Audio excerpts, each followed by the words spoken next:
The very next day, Alibaba storms the castle against the entire royal army by himself, knowing he's not strong enough to do so. Even though he has a whole battalion of strong men that can also help him fight this war. Now, granted, it was somewhat warranted because he felt Chris a senpai, pull up to the blaze like a samurai. Young OG Rochi fully Genkai. What's up, YouTube? It's your boy Iceberg Slim, aka Coach the Don, and today we're reviewing season 1 of Magi, or Maggie, whatever you want to call it. I don't really care. Either way, it's a pretty decent show so far. I heard it picks up more in season 2, so I'm more excited for that because this season was good, but it has some down points as well. But to get right into it, Magi is animated by A1 Pictures, which is the same animation studio that animated Fairy Tail, SAO, Blue Exorcist, all of those. But the show, pretty cool shows, and I do like the story. They tackle some hard, uncomfortable situations, almost often political within their show. I like that a lot. They touch some things that most animes wouldn't, as far as the slave trade and whatnot. It's a cool show. Now, what is a Magi? A Magi in this case is a chosen, powerful magician which is loved by all the Ru in the world. Now, what is Ru? Ru is basically like the equivalent to chakra in Naruto.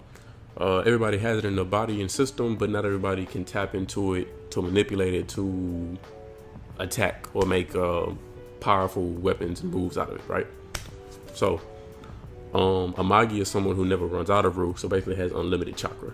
Almost like Naruto with the nine-tailed fox. Boom, Magi. Now, the beginning premise of this show is basically to capture a dungeon, which then allows you to not only obtain all the riches in the dungeon, but also you get the powers of the jinn inside. Aladdin himself, he comes into the story with his own jinn, and basically the jinn is like his best friend. Somewhat raised him through like out his later part of his childhood. He doesn't really just remember the beginning of his childhood or really just know who he is. So his jinn has kind of been like helping him out, leading him throughout the way. I think like the very first 1 or 2 episodes, Aladdin's talking to the jinn and he says, you can have one wish. What could it be? He said, you want immortality, you want this, you want that. The guy says, I just want a best friend. And boom, his jinn becomes his best friend that he can conjure throughout this magical flute, I believe. My favorite characters of the show so far, I'll give you like a top 3, would definitely be Aladdin, the main character, the Magi. And after that, I would say Margiana, who is a very strong female character. Most animes, they don't have like a great female presence or like just great writing behind the female characters, but I really like the atmosphere around Morgiana. She's crazy strong, legs and arms. She used to be in the slave trade until Aladdin and Alibaba freed her from it, and then she basically joined their crew after they went at it with the hands for a little bit. I'm really more interested to see how her character develops more in season 2 after she just got her magical weapons. I forget the term for it, but yeah, she just got some live weapons, somewhat similar to Kurapika in Hunter x Hunter, but not exactly. I don't want to spoil too much, but it's pretty live. And the third person, I would say definitely has to be Sinbad. Sinbad is introduced in this story like the king of all kings. Like, this man could walk into a riot, give a 2-minute speech, and have the whole crowd just silence. He just knows how to speak to people. Everyone just looks up to him, and above all else, he got hands. For any single person in the show, he got hands. Sinbad is also a dungeon capturer of 7 different dungeons, and they've only showed me him using electricity, but because I know he's captured 7 different dungeons, I feel like he might have 7 different powers. I'm not sure, but I'm really looking forward to seeing what he does in season 2, because I heard that's when he really like shows out. So I'm interested in that. Another character I really fuck with is Judal, who is basically an evil Magi, or he's like on the dark side of Magi. So all the Ryo he uses, or the Ru he uses, is it's like black is purple. So he's one of the previous Magi that were there before Aladdin appeared. Primarily, he's been like an ice user, and he's actually the guy that took over as Alibaba's best friend. Alibaba's best friend turned into a demon. Judal basically took him over and like was his master, because he didn't turn into like his jinn, basically. But yeah, like I was saying, primarily he's like an ice magician. He does some cool stuff with ice. Nothing that I would really just use to put him on like the top 10 of ice users, but it's cool so far. It looks like he for sure like has a deep past with Sinbad. They used to like box and go hand to hand. They used to go at it in the past, apparently. I hope they go more in depth on that in season 2, because they seem to have a history together. For some reason, Judal thinks Sinbad will like switch sides and take over the world with him. Or at least that's what he wants. We for sure know that's not gonna happen. For those of you that have seen Magi, I'm sure you've noticed that I definitely left the name off of my like favorite list, which is Alibaba, but for good reason. There's a definitely good reason why Alibaba's not on this list, and honestly, I don't know if it's the writer's fault or if they're doing it on purpose. Alibaba was brought into the show, looked at as basically Aladdin's best friend. They about to go on and do some duo shit. Like, you thinking they about to be a duo like Luffy and Zoro. You think about to be the best of friends that just have hands. You think this is about to be their show. Like, they're both co-stars, co-main characters. Cool. Alibaba has some scenes where you want to root for him. Like when he was in the dungeon for the first time and he was like dancing through the flames. Like, okay, that's cool. Okay, you got a little tippy toes. You got a little finesse. That's nice. When he boxed that lord with his sword and he was like, you have royal sword play. Why do you have that? You're just a regular commoner. Alright, that's nice. Skip to like the middle of the season when Alibaba runs towards the castle and he tells all the citizens, hey, I'm about to storm the castle and I'm about to get y'all some answers. We about to stop this shit today. I'm with y'all. And he even shows off like his fire. All good things. It's like, cool, I'm a fan of this guy. But as soon as the writer gives you that, he backdoors and switches it to make you not want to fuck with Alibaba.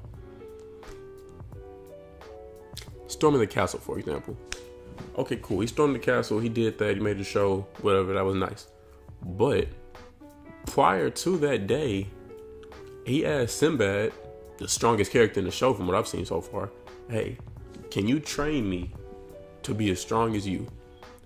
These people over here want me to be the next king. These people over here want me to be the next strongest warrior. Help me get like you. Sinbad says, man, I'm with you. I got you. We boys.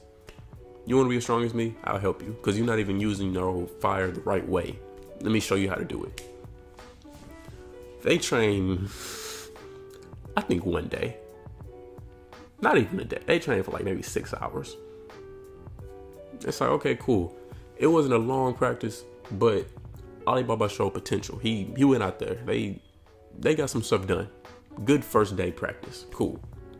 The very next day, Alibaba storms the castle against the entire royal army by himself, knowing he's not strong enough to do so. Even though he has a whole battalion of strong men that can also help him fight this war. Now, granted, it was somewhat warranted because he felt that he needed to storm it that day and things needed to happen at that time. Cool. Whatever. You don't have enough time to train. Storm it that day. That's cool. But you're not going to bring your boys, the strongest people in the show? You're not going to bring Aladdin, Sinbad, Morgiana, Sinbad's right-hand man? Like, what are you doing? You're not that strong. Why would you do that? And keep in mind, Alibaba wouldn't have even been able to storm the castle and achieve the goal of overthrowing the king if Morgiana didn't come in and save his ass. If he went in there by himself with no help, and no help like came later, like Margiana did, he would be dead. This stupid man. Moving past that, we see Alibaba get, he get like a fire upgrade, and you see like some armor changing on his arm, along with his sword. He got a new sword and he got some new forearm armor. Oh shit, that's love. I rock with you. That's okay. I like the writing. I like the direction you're going. You're getting stronger. And then you do some soft shit. I'm not rocking with it. So Alibaba gets a new power, new form, whatever you want to call it. And when it comes time to kill the leader of the enemy army, the man that says, hey, anybody in charge, anybody that's a member of the royal family, execute them. He can't do it because that's his best friend from his childhood. Even though on several occasions, this man just said, hey, we are not friends. And all that stuff in the past, that's in the past. I'm from over here, you from over there. We not cool. Alibaba still can't do it. He still can't kill that man. Which is actually another live character in the show. But this man just told the entire country to kill you. And you want to be friends? Don't get it. Now, granted, prior to that, he did do something live again. He did do something live. He overthrew the king. And he said, instead of taking the crown for himself like everybody thought he was going to do, he said, no, there's not going to be another king. We're going to be a democratic republic from now on. Cool. I like that. That's different. Didn't see it coming. Good writing. That's cool. I like that. But fast forwarding to when, after he didn't kill his so-called best friend that says they're not friends, that friend now turns into a demon. And that demon kills like countless people among the country. All that could have been prevented if Alibaba had only done his one job.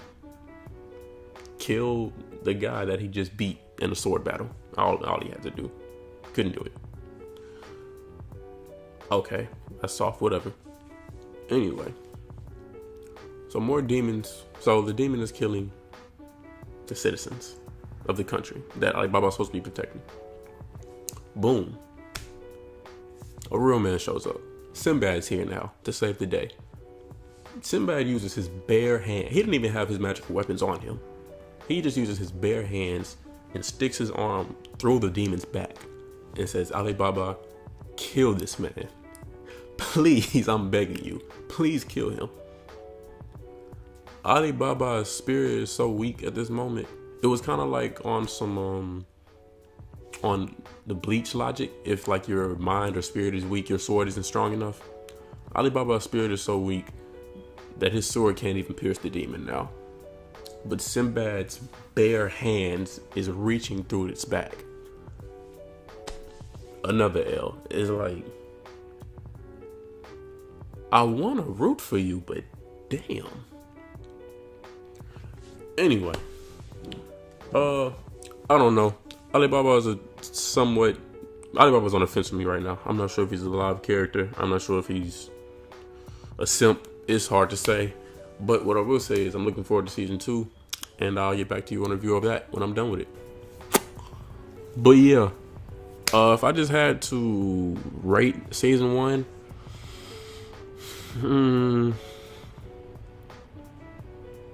I would say it's nothing less than a B. But I could be persuaded to say B+, but it's definitely not an A yet. It's not A-. I'm really like strong on B. I feel like they got a couple flaws in the writing centered around Alibaba, but I feel like they're gonna clear that up around season 2. At least that's what I'm hoping anyway. But hey, until then, peace. We just venting. You know, I was just venting, man. You know. Empire, pull up to the blaze like a samurai. Orochi, fully Genkai. Fully Todoroki, I spit bar and ice. Open up.